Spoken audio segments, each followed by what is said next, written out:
नमस्कार दोस्तों, सर्जिक क्लासेस में आपका स्वागत है। तो हम लोग जनरल अवेयरनेस के प्रीवियस ईयर क्वेश्चन कर रहे थे एनएचपीसी और टीएचडीसी एग्जामिनेशन के लिए।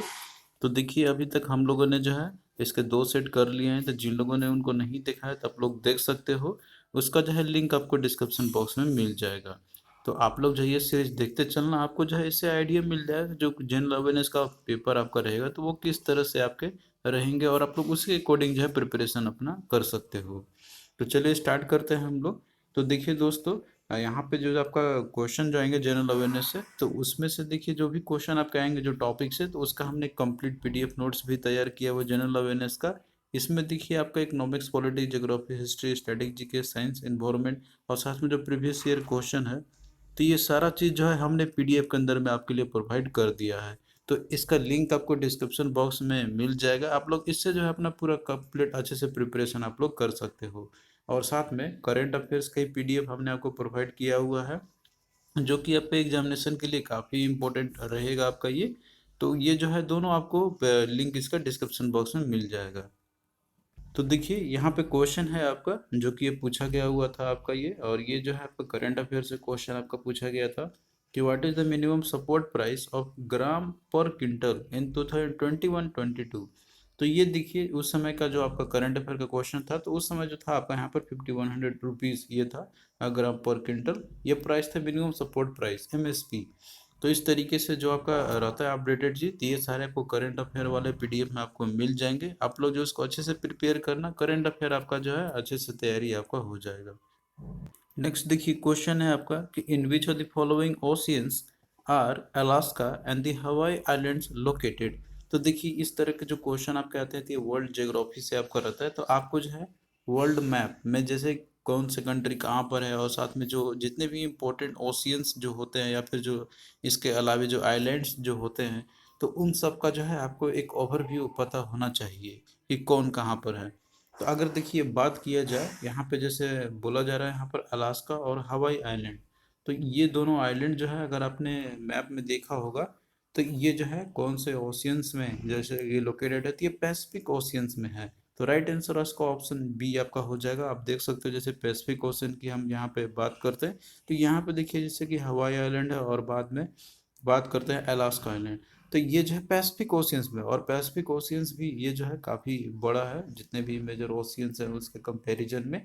तो इस तरह से वर्ल्ड मैप का क्वेश्चन भी आपको एक बार देखना होगा, तो आप लोग वर्ल्ड मैप को अपने रूम में चिपका सकते हो। वहाँ पे जितने भी इंपॉर्टेंट जो आइलैंड्स हैं या फिर जो लेक्स है, तो इन सब का क्वेश्चन पूछा ही जाता है आपसे एग्जामिनेशन में। तो ये आप लोग एक बार ऑब्जर्वेशन में रखना, तो आपका जो क्वेश्चन अगर आएगा तो आप लोग जो है ऑप्शन देख के एलिमिनेट कर सकते हो एटलीस्ट। और वैसे भी देखिए इसमें एलिमिनेशन करने का जैसे कि और रहता है एक तरीका इंडियन ओशियन। तो इंडियन देखिए इंडियन ओशियन तो ये जो कि है आपका, तो इंडिया तो जो साउदर्न पार्ट है उसके नीचे में है, और अलास्का ये अमेरिका का है, जैसे अमेरिका है आपका उस तरह के साइड में है ये। तो वैसे भी इंडियन ओशियन अलास्का से बहुत ही दूर है। तो इस तरीके से आप ऑप्शन को एलिमिनेट भी आप लोग कर सकते हो। आर्टिक ओशियन की बात करते हैं, तो ये जो है आपका, ये आपको जैसे कि मिलेगा आपको पोल साइड में मिलेगा आपको। तो इस तरीके से ऑप्शन एलिमिनेशन से भी आपको पता चल जाएगा अगर आप लोग मैप को अच्छे से अगर देखते हो तो।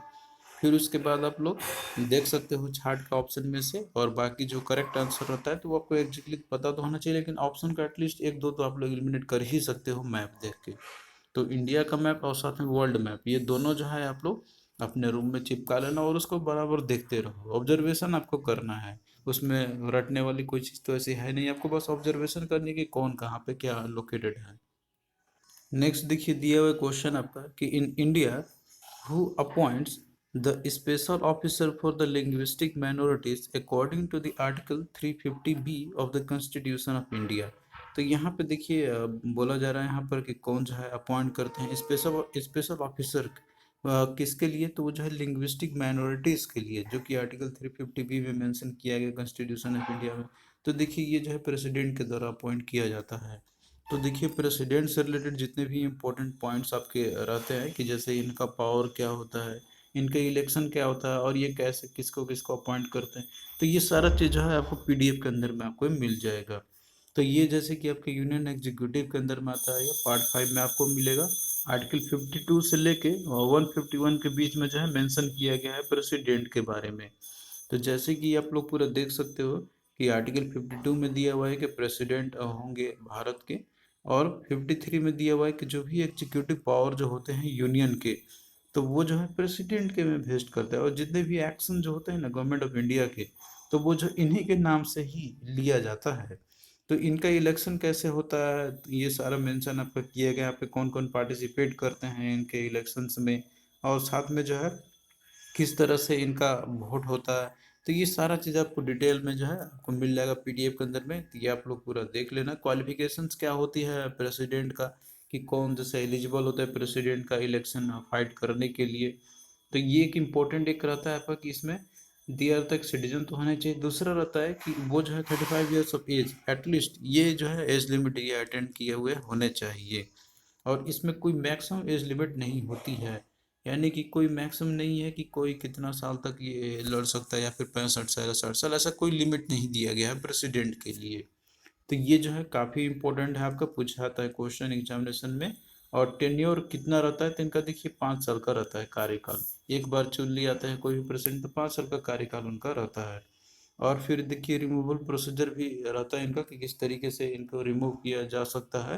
तो ये सारा चीज़ डेटा जो है आपको पीडीएफ मिल जाएगा, आप लोग इन सबको याद कर लेना। और प्रेसिडेंट जितने भी अभी तक हुए हैं, जो भी बने हुए हैं, तो आप लोग जो है इन सबको देख लेना। ये पूरा आपको जो है पूरा लिस्ट आपको मिल जाएगा पीडीएफ के अंदर में। नेक्स्ट देखिए क्वेश्चन है आपका यहाँ पे कि which article of the constitution of India is related to the exemption from the taxes on the electricity, यानी कि कौन सा आर्टिकल है कॉन्स्टिट्यूशन के अंदर में जो कि रिलेटेड है आपका exemption from the taxes on the electric, यानी कि इलेक्ट्रिसिटी पे जो टैक्सेस जो लगते हैं तो उनको एग्जाम्शन दिया जाता है। ये कौन सा आर्टिकल मेंशन किया गया है, तो देखिए ये जो आर्टिकल 287 में ये मेंशन किया गया है। यहाँ पे जैसे कि टैक्स जो लगता है इलेक्ट्रिसिटी में, तो उन पे जैसे एग्जेम्पशन यानी कि जो छूट जो दी जाती है, तो ये जो है आपका दिया हुआ है 287 के बीच में। अब यहाँ पे देखिए दिया हुआ है यही सब के बारे में यहाँ पर आपका, कि जैसे कि कोई भी जो स्टेट है तो वो जैसे कि करते हैं यहाँ पे, कि जैसे उनको टैक्स लगाना है कि नहीं, एग्जेम्प्टेड करना है कराना है कि नहीं, तो ये सारा कुछ मेंशन आपका किया गया है यहाँ पे।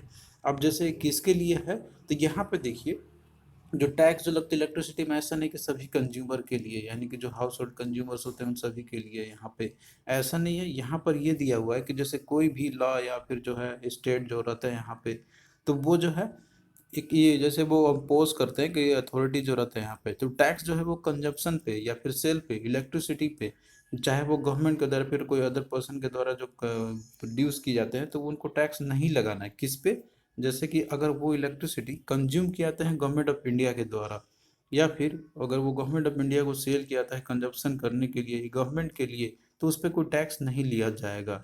इसके साथ में जैसे कि मान लीजिए अगर इलेक्ट्रिसिटी कंजप्शन हो रहा है कंस्ट्रक्शन में, मेंटेनेंस में, या फिर कोई भी चीज़ को ऑपरेशन करने के लिए, जैसे कि कोई रेलवे ही होती है गवर्नमेंट ऑफ इंडिया की, या फिर रेलवे कोई कंपनी ऑपरेटिंग जो कर रही है रेलवे की, या फिर जैसे कि वो सोल्ड किया जाता है गवर्नमेंट को, और भी कोई जैसे रेलवे कंपनी को ही कंजप्शन के लिए ही दिया था कंस्ट्रक्शन मेंटेनेंस ऑपरेशन के लिए, किसी भी रेलवे के लिए ही, तो उन पे जो है एग्जेप्शन ये दिया जाता है। तो ये चीज़ मेंशन किया गया आर्टिकल 287 में। इस तरीके से देखिए और भी जो इम्पोर्टेंट आर्टिकल्स है कॉन्स्टिट्यूशन में जो मेंशन किया गया है, तो यहाँ पे आपको मिल जाएगा पीडीएफ के अंदर में। जैसे आप देख सकते हो कि आर्टिकल 1 जो है तो ये मेंशन किया गया है यूनियन टेरिटरी का जैसे नाम क्या होना चाहिए, जैसे नाम और यूनियन टेरिटरी जो होते हैं, तो ये सारा चीज़ मेंशन किया गया है। सेकेंड में आप लोग थर्ड में देखोगे यहाँ पे इंपॉर्टेंट वाला सिर्फ दिया हुआ है कि जैसे अगर न्यू स्टेट का फॉर्मेशन अगर करना रहता है, या फिर जैसे नए बाउंड्री का उनका अगर इसमें घटाना बढ़ाना रहता है, तो ये चीज़ किस तरीके से किया जाएगा, तो आर्टिकल 3 में ये मेंशन किया गया है।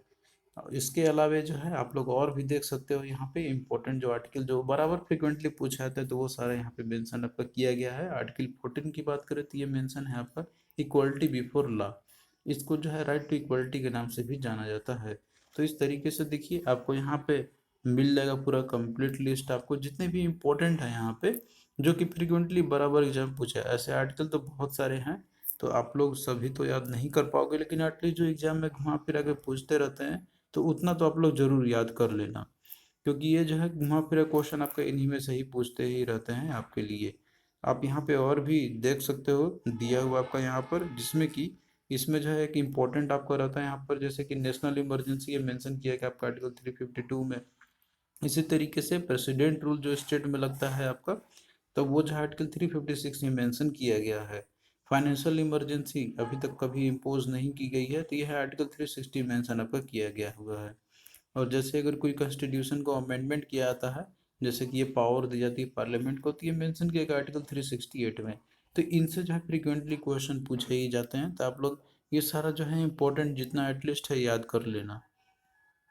नेक्स्ट देखिए क्वेश्चन आपको यहाँ पे कि Mauryan empire was divided into the 4 provinces, which of the following was not one of the Mauryan provinces. यानी कि जो मौर्यन एम्पायर जो था, तो वो जो है 4 प्रोविंसेस में वो डिवाइड किया हुआ था, यानी कि 4 प्रांतों में वो जो है डिवाइड हुए थे। तो आपको बताना है कि इनमें से कौन सा एक जो है वह प्रोविंस नहीं है मौर्यन एम्पायर का। तो यहाँ पे देखिए दिया हुआ है आपका सुवर्णगिरी, सारनाथ, उज्जैनी या फिर तोसाली। तो देखिए जो मौर्यन एम्पायर की हम लोग बात करते हैं, आप यहाँ पे फिगर में देख सकते हो, ये जो है अब पूरे भारत में ये इनका एम्पायर जो है एक्सटेंड था। तो अगर बात किया जाए, जैसे ये 4 प्रांतों में जो इनका डिवाइडेड था यहाँ पर ये, जो कि इनका इम्पीरियल जो कैपिटल था, तो वो था पाटलिपुत्र। तो आप यहाँ पे देख सकते हो कि ये जो नाम दिया हुआ है आपका, जैसे कि तोसाली हो गया आपका ईस्ट में, उज्जैन है आपका वेस्ट में, और इसके अलावा सुवर्णगिरी ये जो है साउथ में, और नॉर्थ में है तक्षशिला। तो ये जो है 4 प्रांत है जो कि मौर्य एम्पायर का ये डिवीजन हुआ था, इनका डिवीजन पूरे 4 दिशाओं में ये बटे हुए थे ये।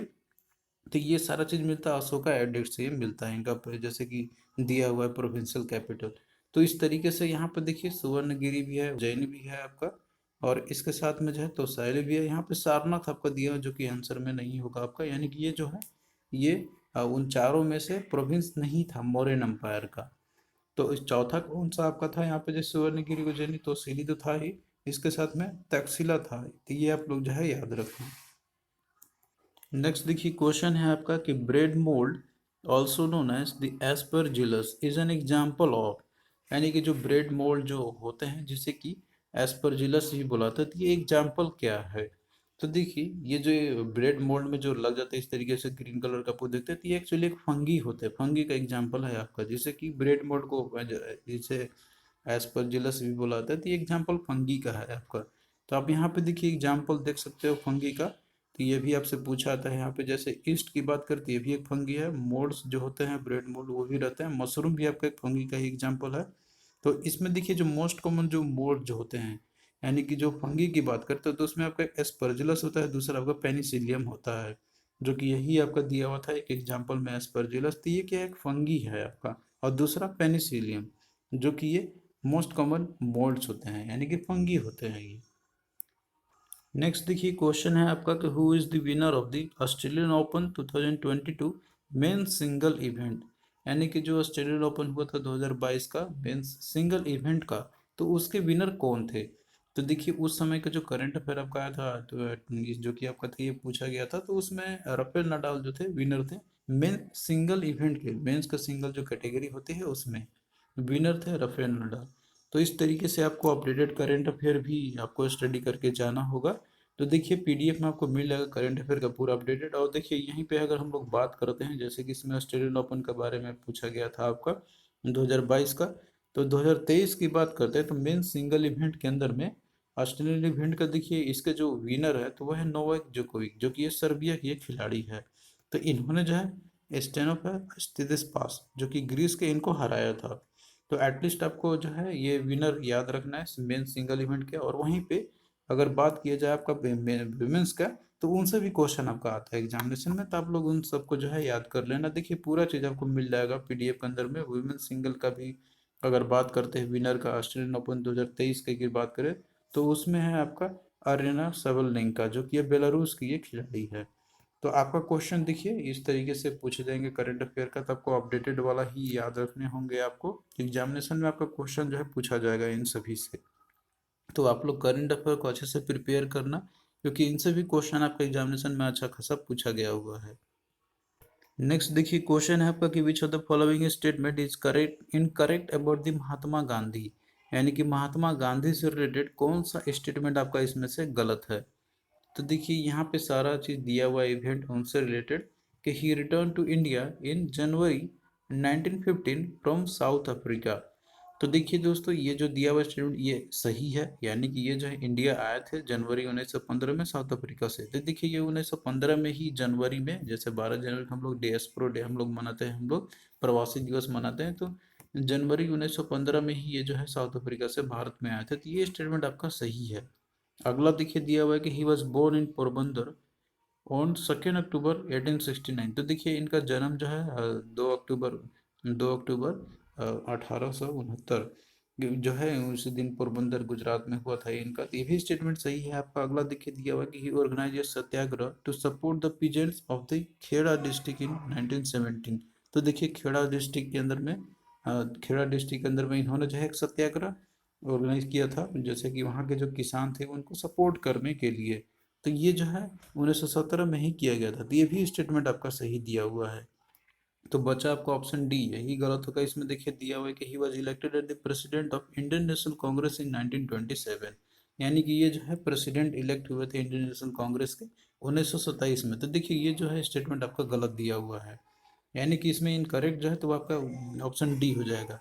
तो देखिए अगर बात किया जाए महात्मा गांधी का, इनके रिलेटेड जितने भी इंपॉर्टेंट इवेंट्स हुए थे ये, तो ये सारा चीज़ आपको जो है मिल जाएगा पीडीएफ के अंदर में। अब जैसे इसमें गलत क्या दिया था आपका, जैसे उन्होंने बताया था कि जो ये महात्मा गांधी थे वो इलेक्ट हुए थे कांग्रेस के प्रेसिडेंट 1927 में, जबकि ये 1924 में ये हुए थे, न कि 1927 में। तो इसलिए वो आपका स्टेटमेंट गलत था। तो 1924 में इलेक्ट हुए थे ये। और जो ये सेशन चला था बेलगाम का, सेशन चला था इंडियन नेशनल कांग्रेस का, उसी में जो है इनको इलेक्ट किया गया था इंडियन नेशनल कांग्रेस का प्रेसिडेंट। आप यहाँ पे पूरा कंप्लीट लिस्ट देख सकते हो इनका। अब जैसे कि दिया हुआ है कब क्या इवेंट हुआ था, यहाँ पे आप देख सकते हो कि गांधी जी साउथ अफ्रीका में थे कब से कब तक, ये 1893 से लेकर 1914 तक ये। और फिर अगर बात करते हैं कब ये इंडिया में आए थे, तो 1915 में आए थे।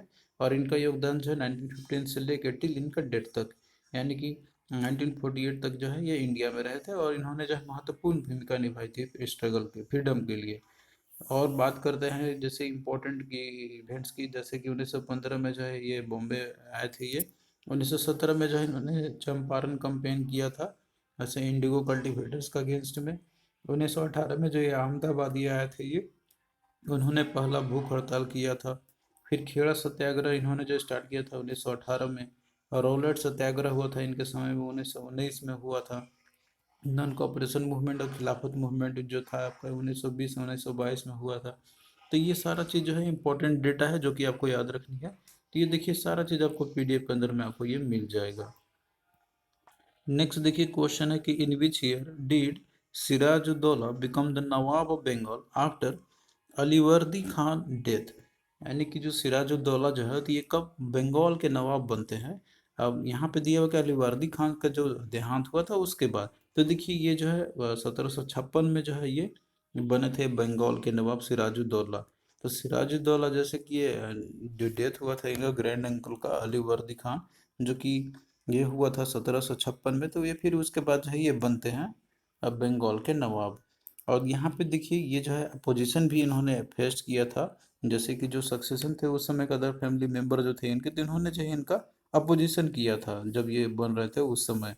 तो ये चीज़ जो है आपको याद रखना होगा। इंपॉर्टेंट जो इवेंट्स जो रहते हैं आपके हिस्ट्री से रिलेटेड, देखिए आपको ये पूरा कंटेंट आपको पीडीएफ में मिल जाएंगे, जितने भी इंपॉर्टेंट जो चीज़ है एग्जामिनेशन पॉइंट ऑफ व्यू से, तो ये जो है आपको इसके अंदर में मिल जाएगा। तो थैंक यू दोस्तों, हम लोग इसी तरीके से आगे भी सेशंस को कंटिन्यू रखेंगे। तो चलिए फिर मिलते हैं नेक्स्ट वीडियो में।